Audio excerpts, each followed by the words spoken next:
Welcome to another Startup Spotlight brought to you by Fundify. I'm Craig Fryer, COO, and bringing you a edition today that's going to focus on a company called AgWiki. They're building a tech-based business that aims to solve world food problems socially. And they've created a social platform where people who manage the 570 million farms on the planet can come together, connect, learn, and find solutions to the various problems that they face. So we all hear a lot about climate change these days, but you may not know much about how the impact is felt by those who produce food across the globe. So in the next few minutes, we're going to learn more about these issues and how AgWiki plans to solve these problems while building a scalable business. Their team includes experienced entrepreneurs, scientists, and investors who believe in this mission of helping the environment. Joining me today is my colleague, Amy Thompson, who leads marketing at Fundify, and welcome, Amy. Thanks, Craig. I'm so glad to be here. And from AgWiki, we're joined by Randy, the CEO, John LaRose Jr., their president and vice chairman of the board. Welcome, gentlemen. Also, Caitlin, who leads AgWiki's marketing. Hello all to you, and thanks for joining us. So let's dive right in, and let's start with you, Randy. Tell us a bit about AgWiki, what you do, and a little about the problems that you solve in the industry. Well, AgWiki is basically a social platform. It's to a large degree, a social media outlet where we have worked to bring farmers and food producers from all over the world, regardless of size, regardless of what crop or animal they might be raising, together to really become an informational and educational site and allow people with their peers to engage with each other and also with outside experts.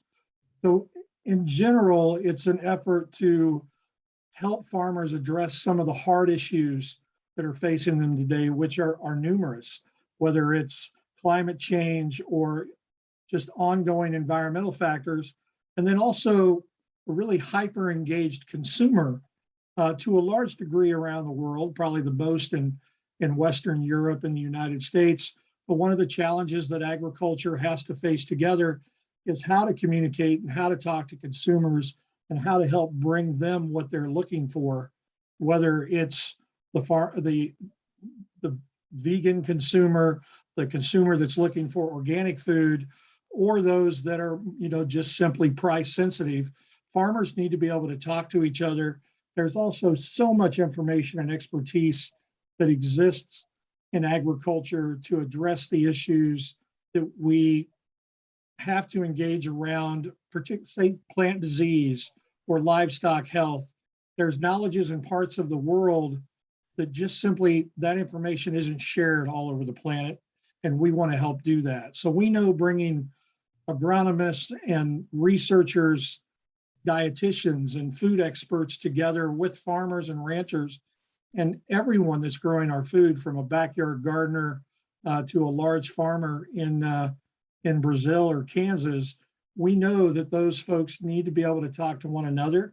And there's also all this expertise that we can share with farmers that are subsistence farmers that are producing land and or producing on land perhaps less than an acre and trying to help their family survive, bring money into their family. And there's so much information that we can share. Right. And probably most notably is just the piece around technology and all the technology that's coming to agriculture. And we want to be a part of sharing that.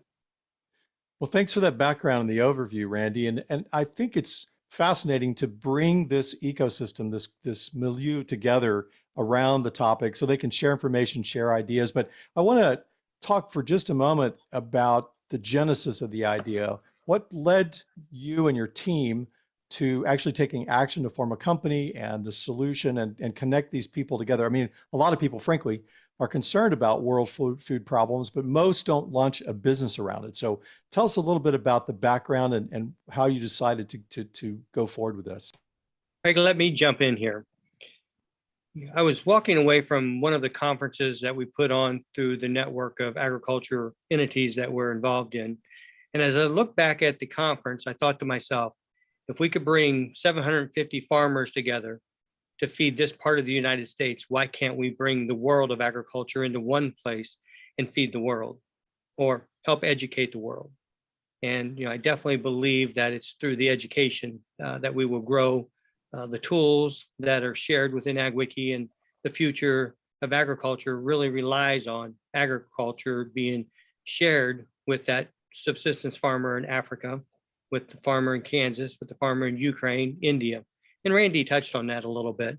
As we developed the idea, proved out the concept, foundation of the company was really focused on legal and accounting. We knew that those are two of the pillars, and then we brought in the team. And our team today is amazing. We've got a great team that works diligently every day to bring a better product and more information to everybody that uses it. I think. John, that sounds like a great company and team. Very interesting background there. You and your family, I know, have been in this industry for years and have seen so much change and so much evolution in agricultural. But now you're seeing impacts of climate change. Can you talk a little bit about how climate change is impacting food producers, from the commercial farmer to the family farms in different parts of the world? How are the impacts of climate change impacting farmers? John, I might jump in there if you don't Okay. mind. Go ahead, Randy. I would speak first directly to just volatility and weather. And that is something agriculture has dealt with forever. You couple that with some obvious signs of climate change, whether it's growing crops and different crops in different regions of the world and what we're used to over the last 50 to 100 years.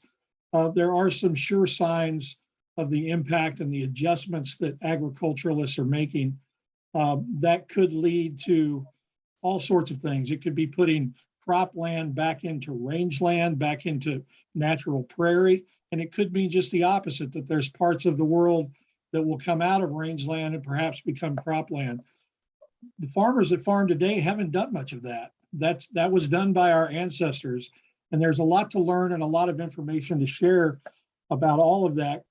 Crop performance is going to change. The impact of pests on our farms as we deal with these variations in temperature and storms, and what it means to a farmer with livestock and the pests that impact cattle and sheep, or simply the pests on a corn crop or cassava crop anywhere in the world. The temperature makes a big difference. Overwintering temperatures make a big difference. And that information, somebody on earth generally has the information. Some farmer has dealt with that, and we want to connect those people together to help deal with that. And I mentioned this earlier, but that mindset of today's consumer is also so important in this all, as they have adjusted and still feel distant from the farm, but have such an interest in agriculture and how their food is grown and raised than they ever have had before. Well, that's interesting because I've seen the growth of, here in Austin, the restaurants, which really feature farm to table kind of thinking to connect with the consumer at that level. And for you to also be collaborating and building this community of farmers and agriculturalists to share their information and knowledge about how they're dealing with these various changes and impacts is, I think, a timely type of effort, given the trend that we're seeing with the consumer awareness of farm to table. And Craig, that's true in Austin and San Francisco, Chicago, and New York, but it's also true in London and all over the world. People's interest in what they're consuming today has adjusted, and that shows itself at the restaurant, in the supermarkets, the types of foods we're buying, and how those foods are produced. So let's shift focus for a minute onto your team and the team you've assembled at AgWiki, because as we know, there's a lot of great ideas out there, but it most of the times comes down to the execution, and the team is critical in making that happen. So tell me a little bit about the team, the expertise, and what they bring to this effort. Sure. The reality is that we're a bootstrap organization. We have really taken on this project from a large degree from people that have interest in being entrepreneurs and people that want to engage in this kind of issue and be a part of it. That's been very valuable for us. To speak to myself first, I'm a lifelong agriculturalist. I still have a farm in Kansas and still actively involved in that farm. But I've worked in agriculture my entire life, from large companies to small, from nonprofit to obviously for-profit companies, and it's been a great career for me. And this is a great thing for me to be doing, I think, at this point in time. And I get the opportunity to partner with John and what he brings to this from a extensive background in the media side, particularly the print media side of agriculture. And John's passion has been great for us. And we also, we're certainly not all sitting together. As you can tell, we're spread across the country, particularly the central US, but we also have experts that work with us from all over the planet. But Caitlin and her team, and in fact, her husband, work with us very closely with our marketing efforts in every way that is digital. They take care of us. And they also, I would say, have Cape Girardeau, Missouri. Craig is a little bitty Austin from a standpoint of the interest in food and innovation in that area. And I know that that passion runs through Caitlin as well. So our IT group is here in St. Louis, Missouri. They didn't join us for today's call, but we have great experts in that area that help us in our development of our platform in our application every day. It sounds like a very relevant and experienced team that you've brought together to address this opportunity. And so thanks for the overview of your team. And so let's talk a little bit about why AgWiki, why now? What are the markets or the sectors you're trying to advance this opportunity into, either to enhance or possibly disrupt? And a bit more about why this is the ideal time to be doing so. It's a really good question. The disruption probably, it's a great marketing approach, and I'm all for it. We probably aren't at the point yet of disrupting the marketplace, but that's where we intend to be. The fact of the matter is, when I say the marketplace, I mean the people, where they get their information, how they share their information around agriculture.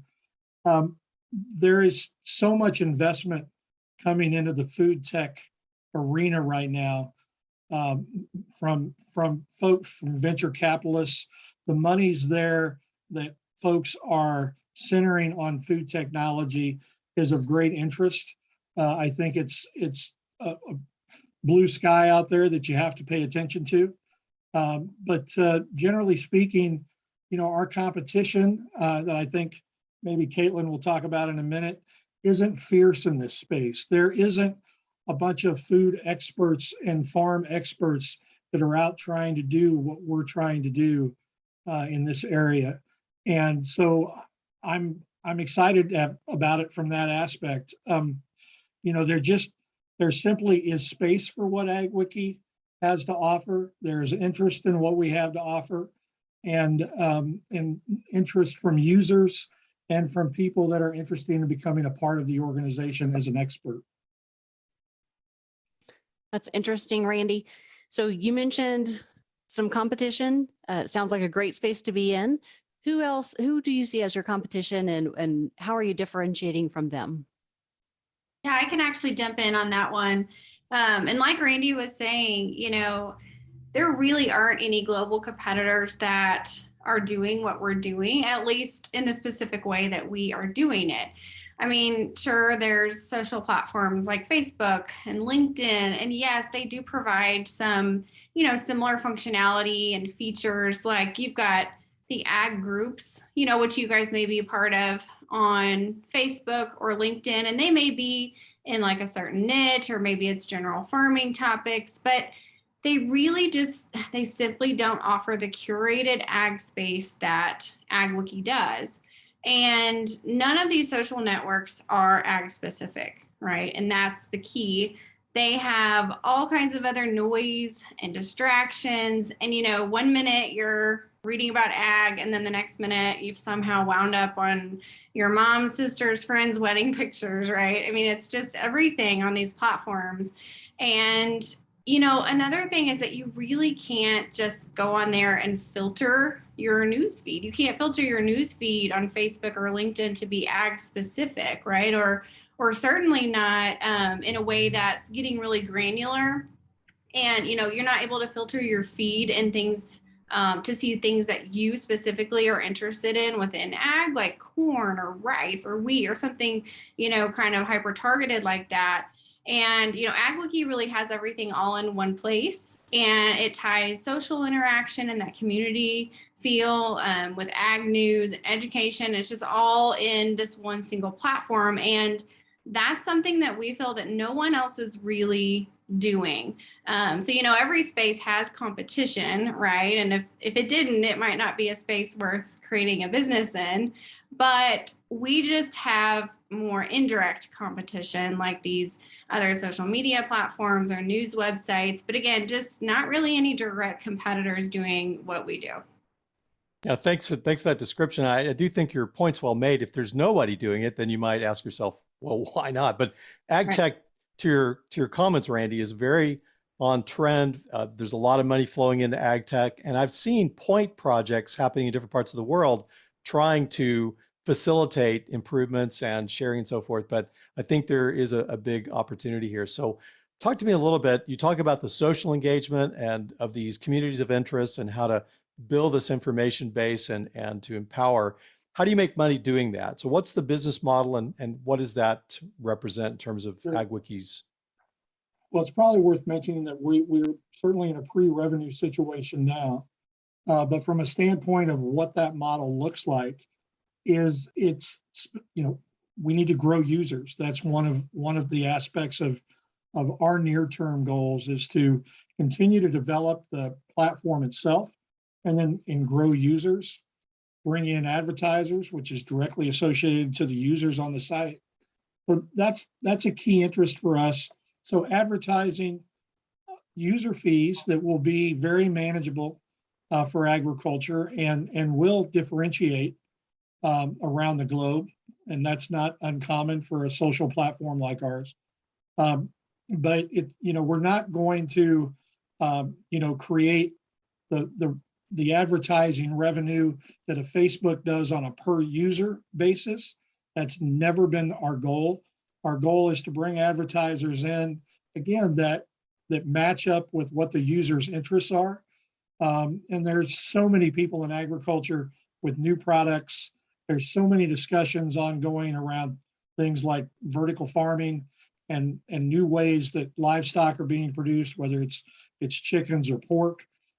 There's so much to discuss there and so many ways to bring in companies that have those interests. So user fees, advertising, and then very, very carefully, we will make utilization of trends that we see on the site, trends that we're able to pick up from the market intelligence that we'll gain from our users. And that's generally speaking where we are. If you look at that out, 5 years, it'd be great to have a couple of million users on the site in a 3 to 5 year range. And once we do that, we'll be able to meet our financial goals that we're seeking. Great. So you mentioned some user-based goals for 5 years out, et cetera. How are things going now? What kind of traction are you guys getting as you launch in users or expert partnerships? Sure. What kind of traction are you seeing? Yep. It's worth noting, we're around 3,000 users, maybe a little above. It's worth noting that hasn't been a core target of ours yet. We really just very recently completed the adaptation of our educational platform. And so we're taking information from universities and researchers right now all over the United States, but ultimately all over the country, and bringing them on. That was a key piece for us that we set a goal out about a year ago to have that done, generally in this time frame. But those kinds of things enable us to get to a point to really begin to market AgWiki out to users, potential users, And then, of course, that creates, at that point, we'll begin to introduce a user fee that right now we have not yet introduced. Great. Thanks for the explanation on that as well. So, well, folks, I really appreciate you joining us today. Our thanks to you, John, Randy, and Caitlin. And Amy and I know we learned a great deal in listening to this Startup Spotlight and the information you shared. And we are looking forward to what the future holds for AgWiki and all the lives and communities of interest that you impact.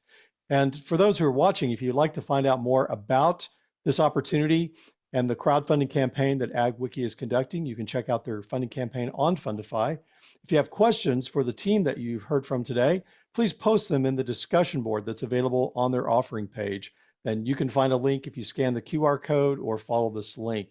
And the team will be happy to respond to you and give you more specifics on the things that they're working through. So thank you all for being here today. Appreciate that. Thank you. Thank you. And once again, this is an educational live stream that we've conducted today, and it's not to be considered as an offer to sell or a solicitation of an offer to buy any security to any person in which the jurisdiction to whom or in which such offer, solicitation, or sell is unlawful. So we again appreciate you being a part of our time today. Thanks for joining us, and please stay tuned for additional startup spotlights. You can find information about that by signing up for our newsletter or visiting the events page on fundify.com. Thanks again.